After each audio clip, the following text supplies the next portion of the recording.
Hello, everyone. Welcome to Smart Talk, the Henry George School's series of video interviews with some of today's leading economic and finance policy thinkers. I am Edward Dodson, a longtime member of the faculty of the school. Today's guest on Smart Talk is Edward Nell. From 1969 to 2014, a professor of economics at the New School for Social Research in New York City. He is currently the chief economist for Recipco, a company that provides liquidity management solutions to its clients.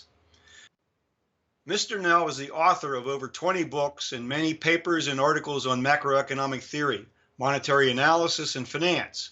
Most recently, he collaborated with the Henry George School's late president, Andrew Mazzoni, on an ambitious project to incorporate Henry George's analysis of how the private appropriation of the rent of land affects economic growth.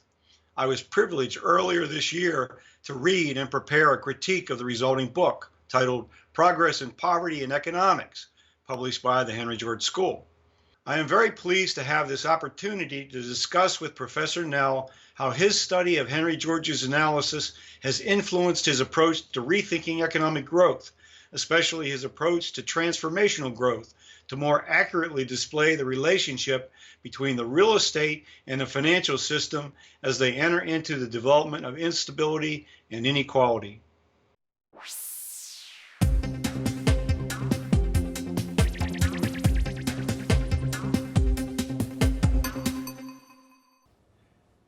Ed, welcome to Smart Talk. It's great to have you here.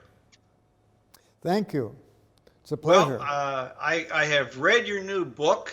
The collaboration that you made with Andrew Mazzoni is really interesting. Certainly, your effort to take a look at Henry George's analysis and determine, what in that analysis can be brought forward and updated with modern economic analysis is important. Would you like to elaborate on how this project came to you and how important you think it is, and within George's analysis, what needs to be updated and why does it need it to be updated? Well, that's a huge topic. How did it start? Andrew and I have been friends ever since he was a student at the New School, and when he got involved with Henry George, he began to talk to me about Henry George. I had read Henry George as an undergraduate, and when I first went to England, I had a kind of very funny experience. As an American in Oxford in the late 1950s, it wasn't so easy to come back. You didn't just fly back across the Atlantic. So for Christmas, the people who had brought me over, the Rhodes Trust, arranged for me to go to Scotland for Christmas. And with a friend, I got on the train and we went, and British Rail wasn't so good then. The train broke down. And we were stuck in the city of York at 10 o'clock at night when everything was going shut. We saw a cafe called the Ebor Cafe. So we went there because the train wasn't going to go on to Scotland till the next morning. We had no place to stay. We got there, and the proprietor of this cafe turned out to be the president of the Henry George Society of Great Britain. And so we stayed up almost all night talking about Henry George. It was completely fascinating and unexpected. I had no idea that Henry George had done so much in England, had had such a huge impact on England, and that the society was still very much alive. But my subsequent work in economics had practically nothing to do with Henry George. And it wasn't until I started talking to Andrew that I really came back to this. And the question that we wanted to focus on was let's look at Henry George again, because the current crisis, that was the crisis of 2008, right, and a crisis that had been going on for a long time in the subject of economics itself, came together to suggest that mainstream economics might actually be open to serious challenge and serious change. So we thought we would re-examine Henry George and do so in the light not only of mainstream economics, which neither of us found satisfactory, but the new forms of economic analysis that we're developing: modern classical economics, post-Keynesian economics, various kinds of Keynesian economics, Marxian economics, and various kinds of Marxian economics. Let's look at it completely fresh. So, can I ask a question here? Was the response from the economics discipline and the variety of schools of thought, was that largely a reaction to the criticism by the media and by analysts that economics had not been able to forecast the crash? Well, that developed, remember the Queen of England asked a group of economists, why didn't you foresee the crash? The popular opinion with respect to the crash was very critical, and rightly so, of economics, mainstream economics. But the criticism has been going on for a very long time, and these other schools of economics have become very sophisticated. And economics has had, from the end of World War II to the present, a major effort to become seriously empirical. This is called econometrics. And econometrics was born in the aftermath of World War II and developed very much from the 1960s to the 1980s as a really significant effort to take statistics and use statistics to test economic theories. And basically, in many respects, it was a failure. Mainstream economic theories don't test very easily because they're based on very unrealistic assumptions. That's the simplest way to put it. There's a lot of complicated stuff to say, but when you get right down to it, that's the answer. They assume that people have powers that they don't. They assume that conditions are different from what they are. It's not a matter simply of abstracting. In order to build a model, you have to abstract. You can't abstract from anything essential. What is essential? That's a long argument. But much worse than the problem of abstracting is the problem of assuming things about your agents. What do they know? What can they do? How fast can they do it? These things, which are typically assumed in rather extreme form in mainstream models, just make it impossible to test them. So many different approaches have been developed to try to correct or replace this approach with another. And these are all worth looking at. So our discussions began to develop some kind of understanding of what Henry George was doing, and this is really interesting. Notice Progress and Poverty does not start by saying what is value. Every other major treatise in economics starts out with the theory of value. Henry George pays no attention to it. He moves on to a problem. Why has enormous scientific and technical progress built into the construction of new industries, new cities, almost a new civilization? why has that reproduced poverty? And maybe even reproduced poverty on a greater scale.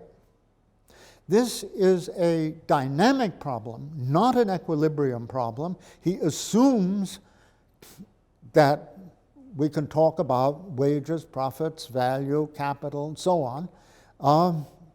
He doesn't bother with the theory of value. He moves right into dynamics. And modern economics, even mainstream economics, but certainly Keynesian, Marxian, neo-Ricardian, modern classical, all of these schools of critical economics are all very much more interested in dynamics than in equilibrium. And Henry George is perfect in this respect. So the question was, what can you say about this? And it seemed to me that there were two things you could say right away that are simply not present in mainstream economics and not present in any of the critical schools of economics. One is that there is a dynamic relationship between the aggregate of land values and the aggregate of output. Land value, total land values and total aggregate output. There's a connection there. And the second is there's a connection between the aggregate of rents and the aggregate costs of government, excluding the military and so on.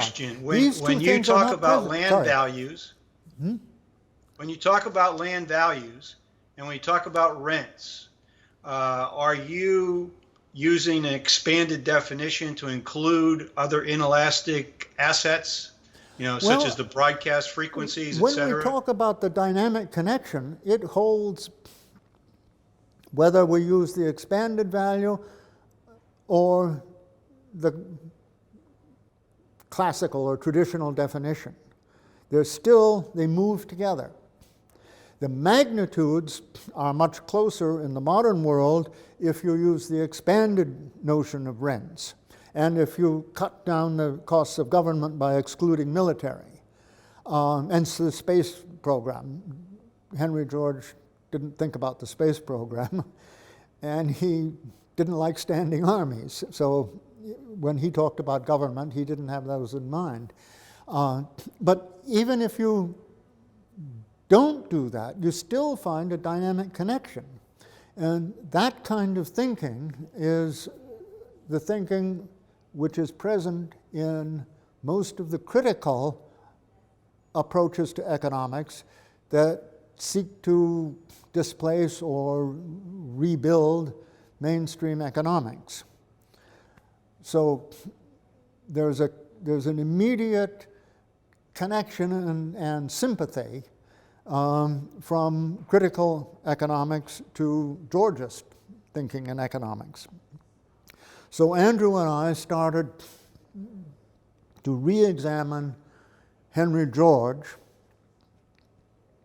and start from that rather than from the writing of the large number of, in fact, very good Georgist economists. Yes. So let me go back to your first question. How did we get started? What do we find? What do we want to criticize in Henry George? Well, I think he presents the claim that rents eat up progress. And my feeling on that is that he doesn't make the case. He makes a perfectly good case that rents will expand along with growth. But that would tend to mean that rents and the rest of the surplus being produced would expand together, rather than rents expanding faster. So what would make rents expand faster? I wasn't really able to come up with a good economic analysis that strongly supported that. But it's still the case that if rents expand at the same rate, you have a major contribution to the way we should think about distribution. The critical economists of the post-Keynesian and neo-Ricardian schools, and also some of the Marxists, have attacked the neoclassical theory of distribution. Well, Henry George didn't subscribe to it. The theory of distribution that we find in Progress and Poverty is that the margin of cultivation is crucial to the explanation of rents and wages and interest. The neoclassical theory says that the margin of use of land determines rents, the marginal product of wages determines wages, and the marginal product of capital determines the earnings of capital. And all of this can be put together in a neoclassical production function. That theory has been, I think, effectively destroyed by the critiques, but Henry George didn't need critiques to see through it. He simply didn't accept it. And he argued that each of the factors of production has characteristics that make the markets that determine it different from one another. And this is very much acceptable to the to non-mainstream economists, serious mainstream. I have an important question for you. Mm-hmm. Why do economists insist on using the term profit to describe what I would say is a mere accounting term that says what is left over after all the costs are absorbed from revenue generated is your profit? Mm-hmm. And in defense of Henry George, he really looked at what was happening to wages and the return to capital as being subject to claims by those who were privately collecting the rent. So profit was a different term for him than it is as used in modern economics. And I've never really understood how economists could take that accounting term and convert it into a term that is meant to be an economic outcome. I think that's a very long story, Okay. but I'll try to do it very quickly. One, in the late 1890s, the marginal productivity theory of distribution was established in England by Philip Henry Wicksteed and in America by Clark, J.B. Clark. This theory said that the three factors of production were on an equal footing and that the supply of each was different. Land was fixed, wages depended on workers' willingness to work, and capital depended on savings. But the demand for capital was the same as the demand for labor, as the demand for land. That is, these were all factors of production, and all three entered in cooperating in production.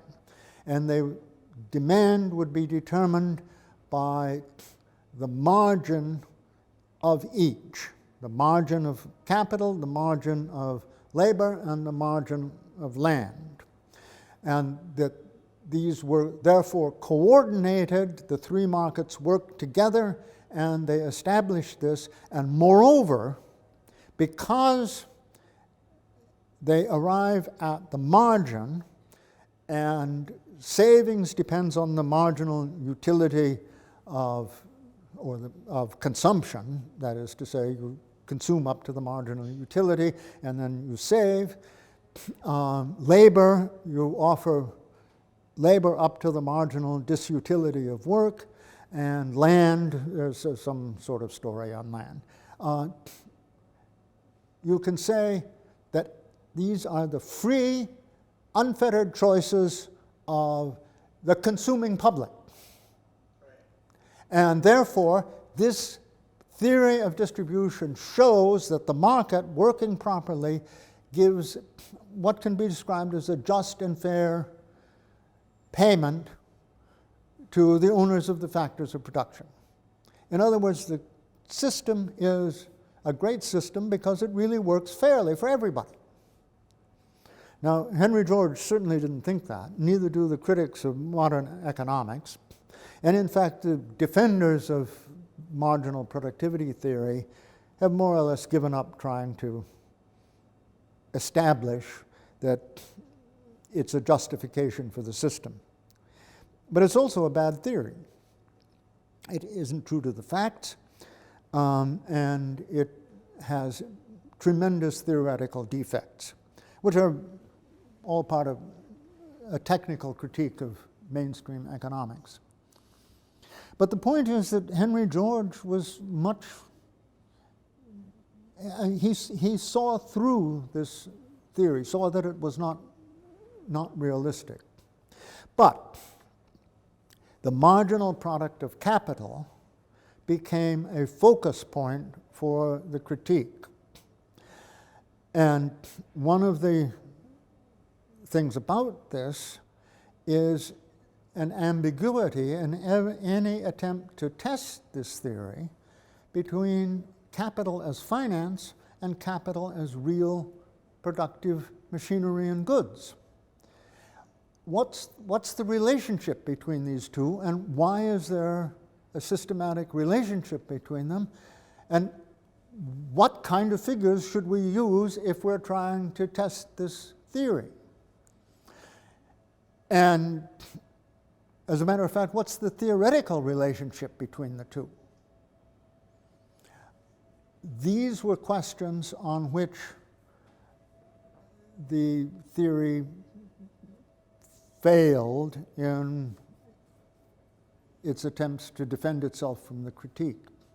But in the process, profit, which the rate of profit is supposed to equal the marginal product of capital.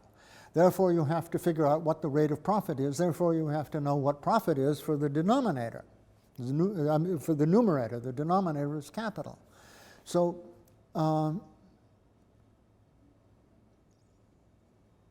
the calculation became subject to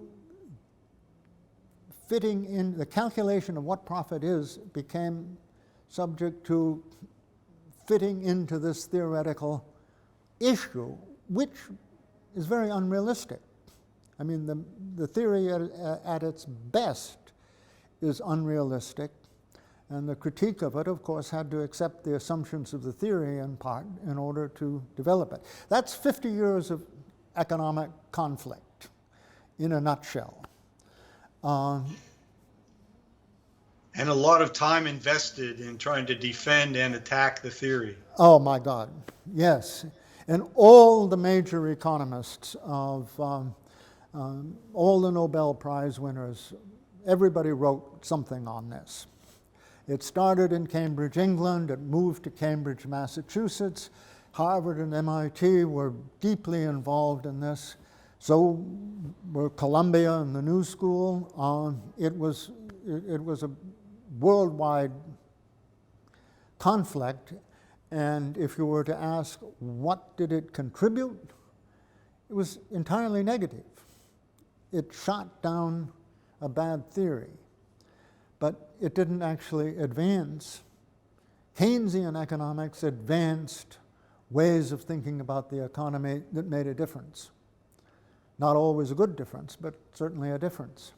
It connected. This debate didn't connect much, but it did deal with important ideas, capital and profit. Economists nowadays, many economists would argue that profit is the return to capital exclusive of rent. But business, if a corporation owns land, owns buildings, collects rents, and produces goods in some other buildings or the same buildings and sells them, it's going to take it all in as profit. Right. And this, it seems to me, is quite important, because the assumption of real estate earnings into corporate profits gives us a figure that is mixed in terms of its origin, because the market processes that generate rents continue to operate even if the rents are collected by corporations and incorporated into their balance sheets. It's also true that in many cases, because many corporations own very valuable locations and maybe even natural resource rich lands, that they're enjoying imputed rents. Mm-hmm. And that those imputed rents are capitalized by the market into a potential selling price for those assets. And the question for economists as well as regulators and taxing authorities is whether to mark those assets to market value and how often that should be done, and by what mechanisms it ought to be done to recognize those gains that accrue to the owner of a location based on the imputed rents. Well, and homeowners too. And homeowners benefit from what is essentially a rent. It's treated as a capital gain when the value of their property, house and land, changes because the location has deteriorated or improved. So whole neighborhoods go up and down, and the house prices and land prices, they may not be separated, in fact, move with the changing value of the location. So the thing is that the changes in value that arise from changes in the value of locations, changes in the value of land, changes in the value of, for example, resources beneath the land, beneath the surface of the land, all of these changes are different from changes, for example, in the value of the house, because the fashion is now for ranch-style houses instead of three-story Victorians, or whatever it may be. There are changes in value that arise from different market pressures, and we as economists ought to know how those different market pressures work and be able to assess how they're working. And it seems to me that Henry George offers us a way into all of that. And that was what we were interested in. That's your starting point. And then, in your book, you really emphasize the development of the financialization of markets and the securitization of financial instruments, et cetera, that this change in how our global economy operates, which I guess begins probably in the late 60s, early 70s in a serious way, that you've indicated that this has been a driving force for the instability that's occurred in the global economy ever since, and it combines the monopoly of land rents, which extends over to the entire financial sector. Maybe this is a good time for you to expand on, the details of how you see these interacting. Yeah. Well, first I want to say that when this project started, it seemed important to not to focus on the global aspects, but on the financial aspects, even though they go together. And the reason for that is that Henry George takes a very strong position on free trade, and also doesn't talk very much at all in Progress and Poverty about money. And free trade and money are two topics that have to be discussed in dealing with globalization. And to keep a book short and to focus on a few things in Henry George that really are important for modern day economics, it seemed to me we had to cut that off. But we do propose to go ahead with it and to deal precisely with these issues. So globalization had to be kept to one side. To move forward, it seemed to me that we had to take the very, very interesting and I think right on correct remarks of Henry George about progress, growth, and show how to move to the contemporary discussions of growth. And that meant dealing with savings and investment and macroeconomics. So I had to devote a couple of chapters to that.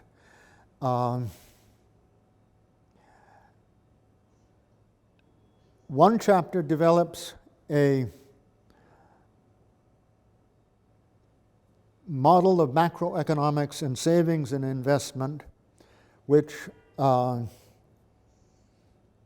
takes place in an economy in which prices are very flexible and production is not. Production is carried out by skilled workers and unskilled workers working in a plan with equipment and machinery and so on. But it really depends on the skill of the workers. If that's the case, you have work crews, groups of laborers who have worked out ways of cooperating together in the workplace to carry out the projects of working. And that includes on farmers, too. So you have farms and you have craft workers. New England, famous for this.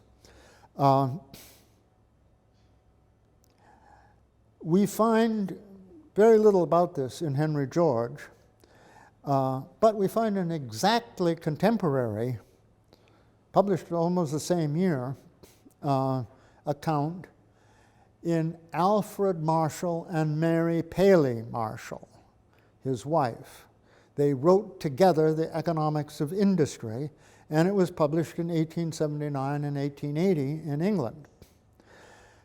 And this gives an account of how, at the beginning of Book 3, there's an account of how supply and demand in the aggregate work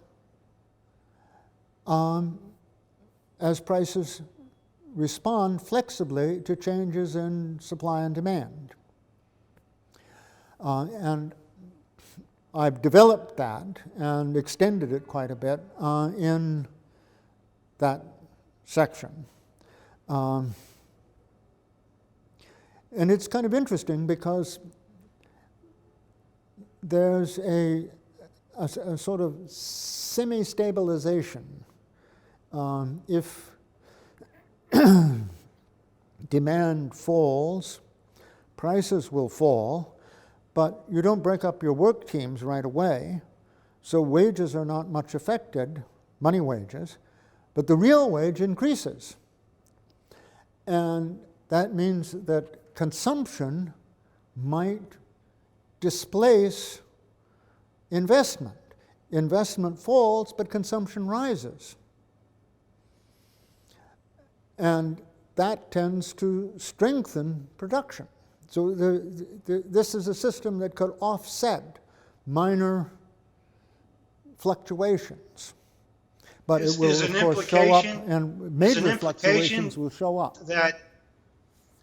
A question is an implication that corporations would shift investment from This is capital before goods. corporations. There were, of course, but even Andrew Carnegie was for a long time a proprietorship. Corporations don't really come into, in 1900, over 50% of American production institutions employed 4 workers or less. This is a world of small business. So in 1880, when Alfred and Mary Marshall published this book, and Henry George seems to write as though, you know, prices would move flexibly, you can see that this is a system, and it becomes, economists begin to call this the price mechanism. But it disappears under corporate development of oligopoly, and mass production, the development of huge constant cost systems. The unit cost is the same if the system is fully employed or if it's running at half power, at half pace. You ask a business person, what is the cost? You get a unit cost, a standard unit cost. It doesn't matter whether you're producing at half power or full power. So the idea of marginal costs is nonsense. They're constant. They're not even recorded. So it's a new world after after the 1920s. Starting anyway in the 1930s, and certainly after World War II, you have the economy is dominated by, depends on what you want to do, but something like the 2,000 largest corporations produce 3/4 or 80% of output. This is a different world from a world in which there are literally millions of small businesses that produce most of the output of the economy, as it is before 1900. So these 2 chapters are macroeconomics for Henry George's time and the 30 or 40 years after that, and macroeconomics from World War II to the present. But even in the present, things are changing. Is your conclusion then that particularly since the end of the Second World War, competitive enterprise has been on a downward slope, that there's more oligopolies being formed all the time? Is this an ongoing process that we're going through now? Yeah, I think so. I would say that the traditional ideas of monopoly from traditional economics aren't adequate to the task. There really is a world of institutions that we need to study, and we need to study it in terms of power. What kind of power relations are embedded in the institutions of the modern economy? And traditional economics just doesn't do the job. We need to study the great corporations, but we need to study the great law firms that service them. We need to study corporations, but we need to study the great accounting firms that service them. How do these work together? How do these interact? How do they interact with the government agencies that are supposed to regulate these? And the Congress that is supposed to pass laws that will benefit the public? It's not so clear that so many of the laws benefit the public. We have a new political economy that we need. But I didn't really want to get into that. I wanted to get directly, as you said in your question, I wanted to get directly to the financial system, because it seems to me that the financial system is, if it is really working properly, working to the way it's supposed to, doing everything that it is supposed to do, it is pretty sure to bring us into a crash. Now, that's a terrible system. And it's how does it work? And financial economics became, a lot of people neglect it now, but it became a very sophisticated, mathematically highly developed way of dealing with risk. And it was such that maybe some of those proposals, ways of calculating what you're doing, really did manage risk for individual firms or households or users of these systems.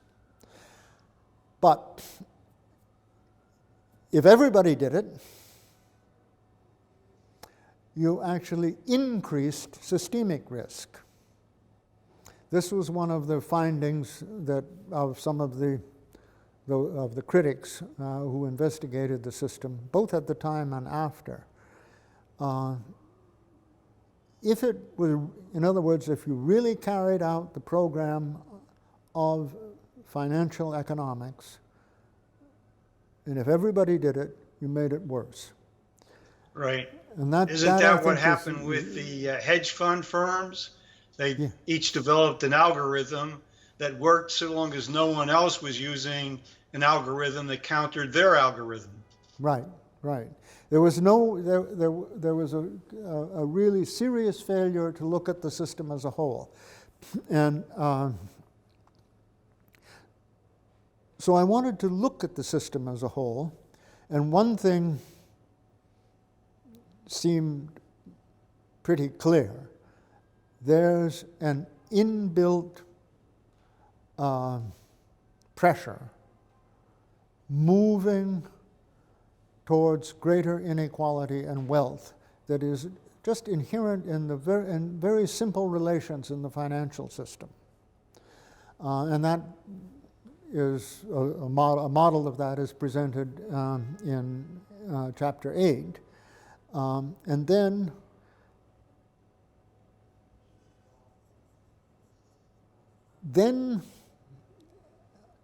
there is something which I think is really a contribution of George's thinking. And that is that if there is all this pressure for rents to be increased as progress takes place, as the economy grows, and we try to have a growth model based on savings and investment, consistent with what many different schools of economists are willing to accept. And that may mean that it's true, or more or less true. So a savings and investment-based growth model, there's progress.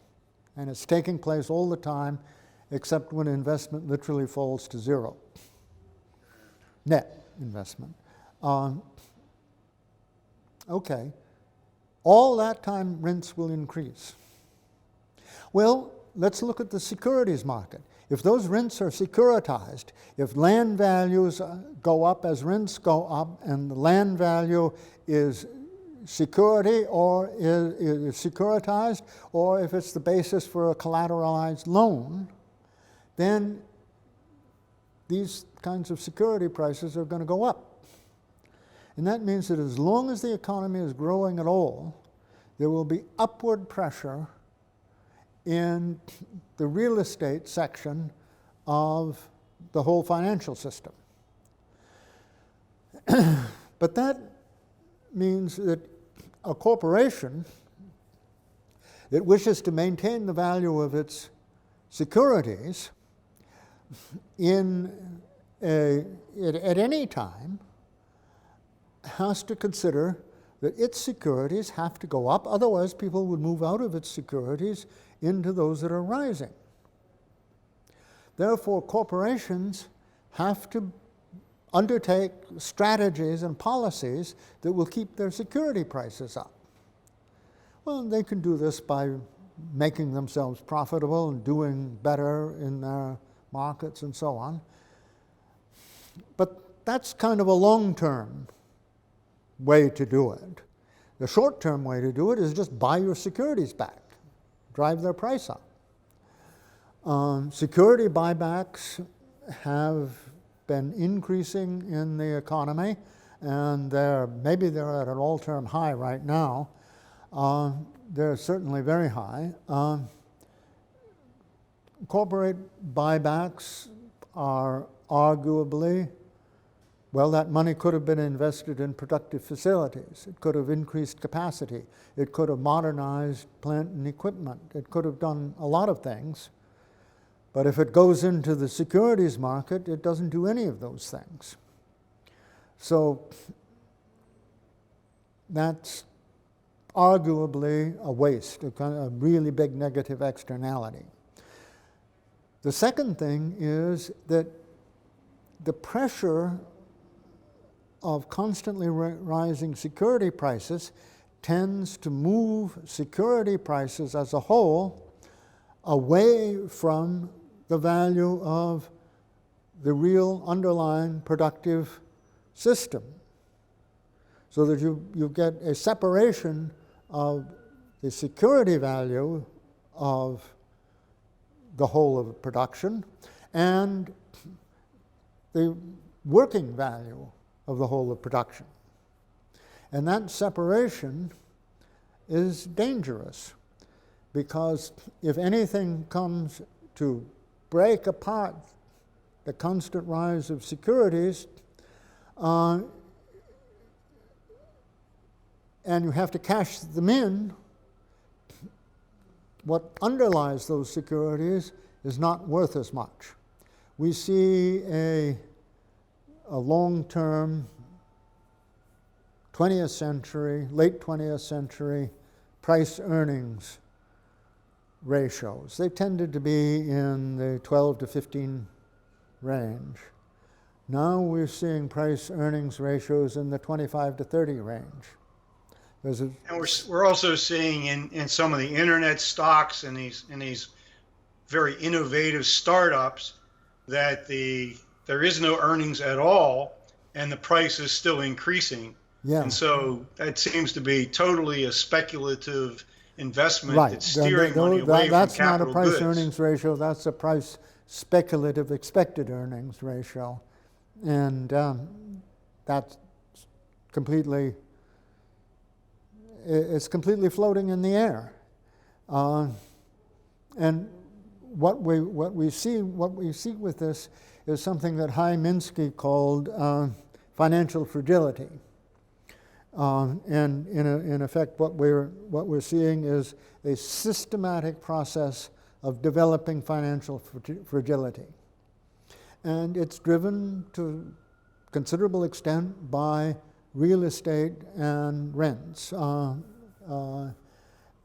Their rising generates rises in the price of securities related to those, and that tends to drive up security prices even when there's no sound reason for them to go up. And this can be developed into a sort of loose cyclical model. But in a sense, the model is maybe less important than the underlying principles, financialization and its relation to real estate. And that's what the last chapter of the book is all about. That's, in a sense, the point of the book, is to pick something that is fundamental, and that fundamental relation is the relationship between the financial system as a whole and the productive economy. And this suggests that relationship is deeply problematical and that the financial system isn't doing what it was traditionally supposed to do. It isn't assembling savings for investment. It isn't valuing loans properly. It isn't managing the monetary system. It's become a gigantic casino. There are aspects of any economy, any progressive economy, that are speculative. You're going to build a bridge. You have a new technology. Is it going to work? You're going to get energy from a new source. Will it turn out to be cost effective?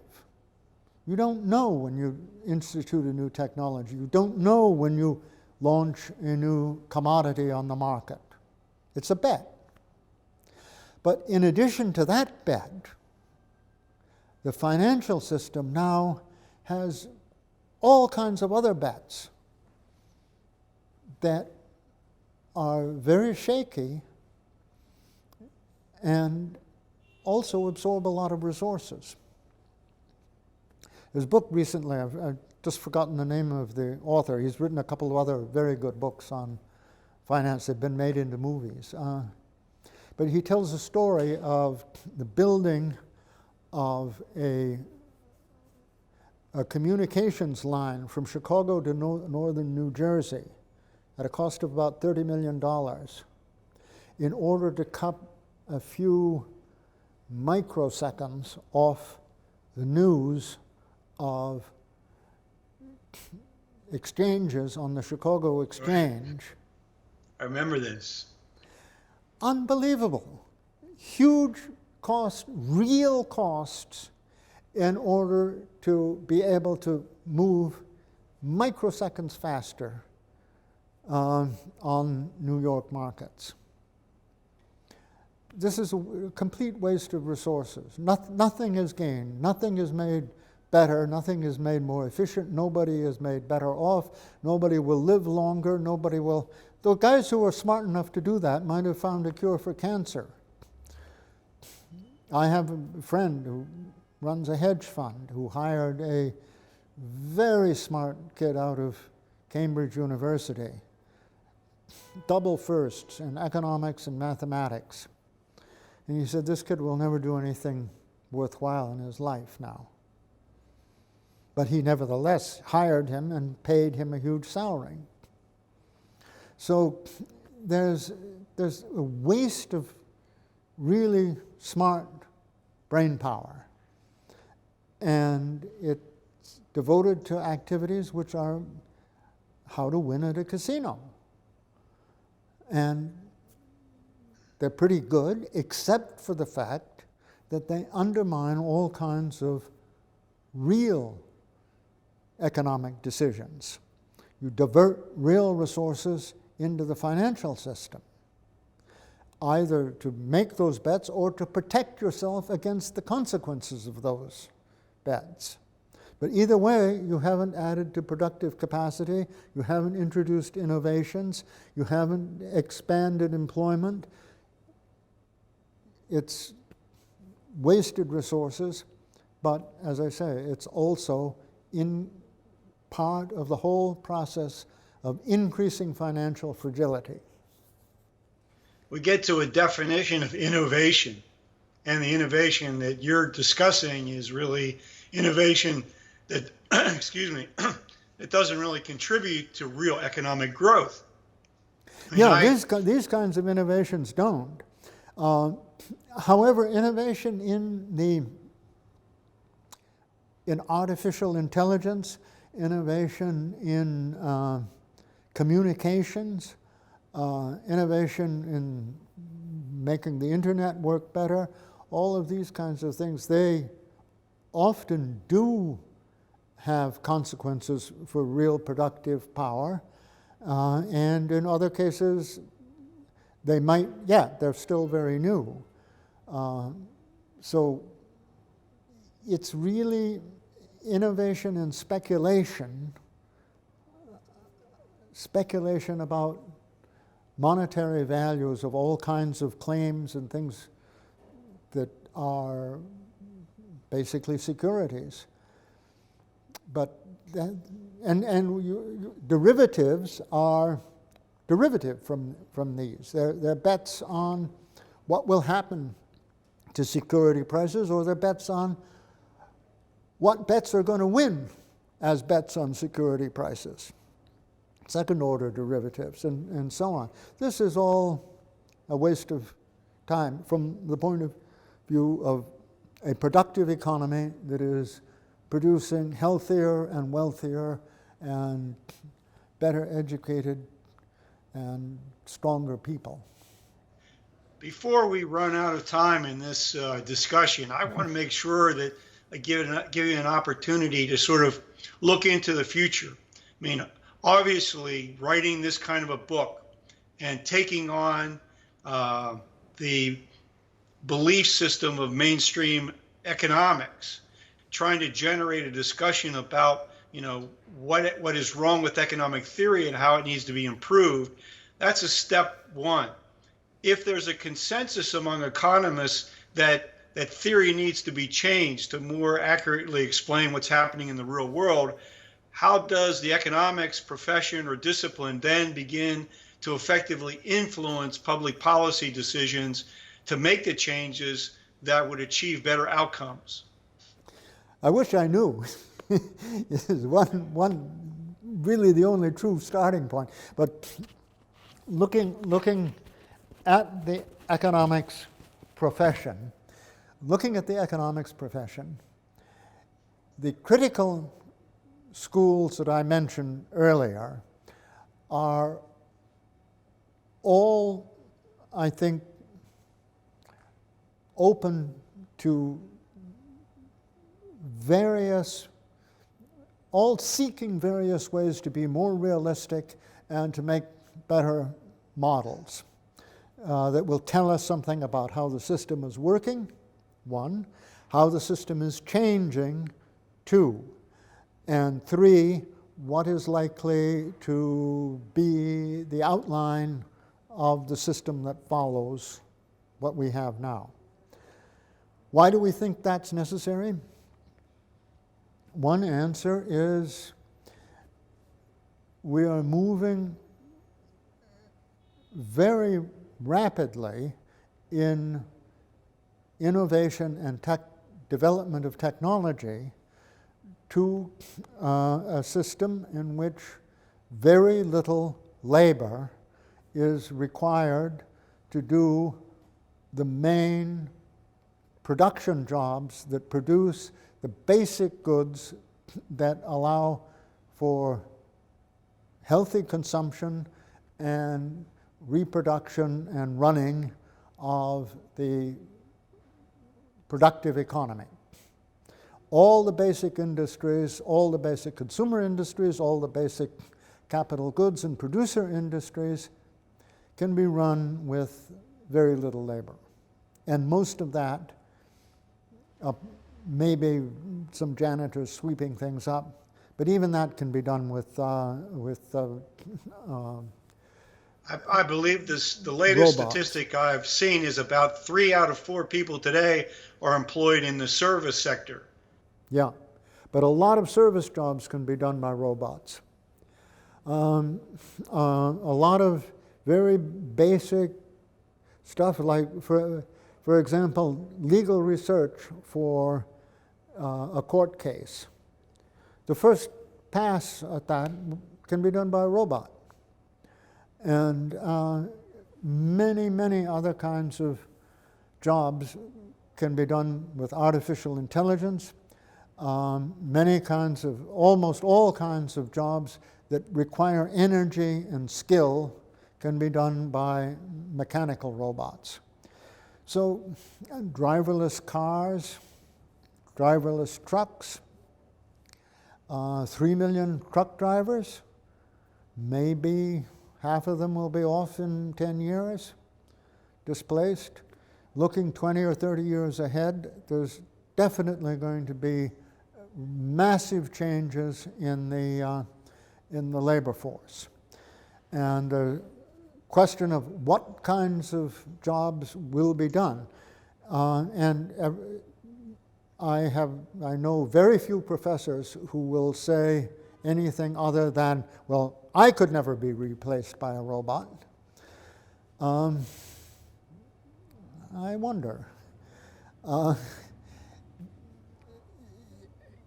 Why not have the best lecturers in the world do the lectures, and then you have them on television? Our software corrects our misspellings and makes suggestions for us to improve our syntax and how we put together words. Yeah. So eventually the robots will write everything for us. Yes. Well, the thing is that one way of looking at that is it's a massive freeing of mankind from the burden of the centuries. Ever since civilization was invented, most people have had to work very hard most of their lives. Now, very few will have to. So what are the rest of us going to do? That's a very big open question, but that is also a definition of freedom. We are freed from toil and heavy labor. It's a massive benefit, but of course it appears in our present-day capitalist system as a disaster. It's going to create gigantic employment problems. And so, I hope that the movement of critical economics, the different schools of critical economics, are really going to focus on that question. But who knows? It may be.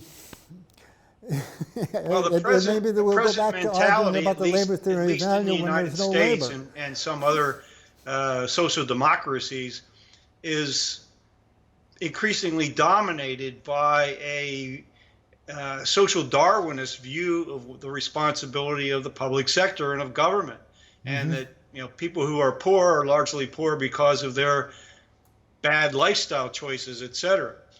Well, it's going to. I don't think you and I would agree that that's the case. So, absent doing what Henry George had promoted and has suggested, that we have to collect the rent from all its sources and use that to fund public goods, and maybe even make it available as a citizen's dividend, as some of our colleagues have proposed. There are steps that have to be taken as intermediate steps as we try to move toward that ultimate solution. Now, you've suggested that we should have much higher inheritance taxes, and maybe even a government endowment, as suggested by Thomas Paine in Agrarian Justice, for every person born, and then heavy taxation of the financial system. And the third seems to be probably the most controversial in the current political climate.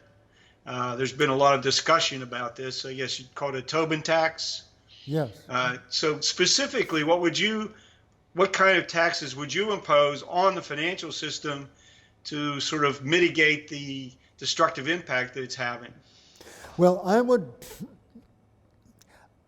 I would prefer to, in a sense, answer that following the completion of some work that I'm doing now. But I don't want to run away from the question, so I'll make some suggestions. I think there should be very heavy taxes on all kinds of speculation, on for example, speculating in microseconds, trying to get the first bids in financial markets. That kind of stuff is just ridiculous. But many kinds of derivatives are just bets, and they should not absorb funds that could otherwise be used productively. And I'm using productively in a loose, general sense that everybody understands, even if there are questions at the margins. I would like to see I agree that much of what passes for interest is really a form of rent, and so I would like to see that taxed. But I really would like to see the financial system reconstructed. Finance is a public good, and we have known since Alfred Marshall that public goods should not be privately supplied. There are arguments and there are exceptions and so on, but we need to, you said you're interested in externalities. I think this is absolutely right. I would argue that it is a general proposition of transformational growth that as the economy develops, the ratio of externalities, positive and negative, measured in value terms, even though they're only estimates, to GNP rises. That more and more markets are dominated by externalities. Therefore, they don't work as competitive markets should.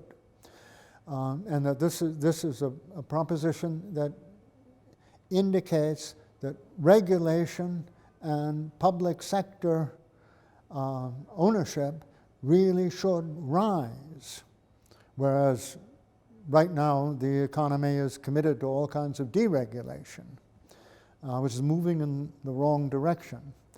But specifically looking ahead at the problem of labor, the immediate problem, it seems to me, we have seen a solution. The immediate problem is one to which we have seen a solution for some time, and that solution is the so-called employer of last resort. Government-financed employment in various kinds of public sector jobs, and we could perfectly well see groups of people banding together to propose an activity that they would undertake which could be financed this way. In other words, we could have venture capital in this as well. This has the advantage of setting up institutions that finance public activity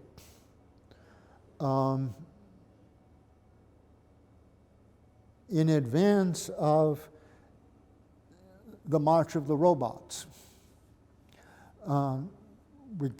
We start in on the process of producing activities that replace the jobs that are going to be done by robots. I think this is a good path in which we should investigate.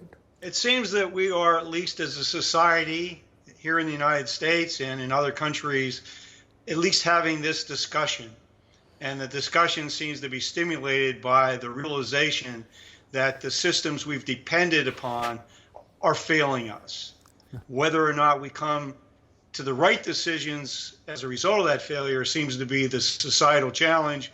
Maybe it's a moral challenge as much as a challenge of analysis.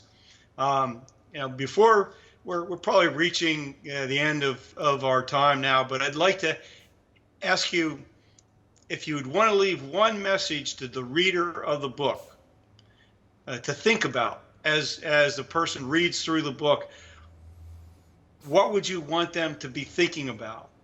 I'd want them to be thinking about the relationship between the real productive economy, the economy that supports families, that supports a high standard of living, that supports the reproduction and development and expansion of the capital goods that produce the capital goods, that produce the consumer goods that support the families of the economy.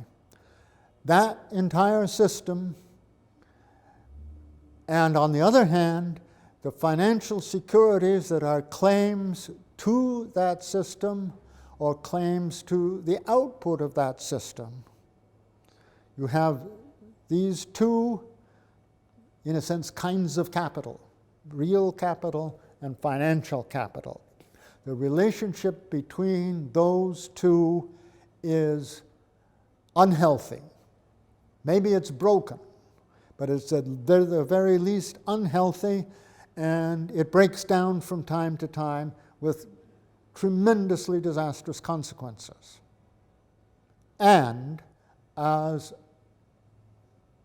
a further aspect of that, rents and real estate play a crucial role in the unhealthiness of that system, a crucial role in pushing that system to work improperly or to break down. And that is an insight which we get from Henry George. Among many insights, I hope you continue to study Henry George even more deeply than you have thus far. Yes. But Professor Nell, thank you so much for taking the time to have this conversation with me on Smart Talk. It's been a pleasure, and I am hopeful that the book gets a wide readership and that we hear more about it as time goes on. Thank you. So thank you so much. Thank you. Very nice.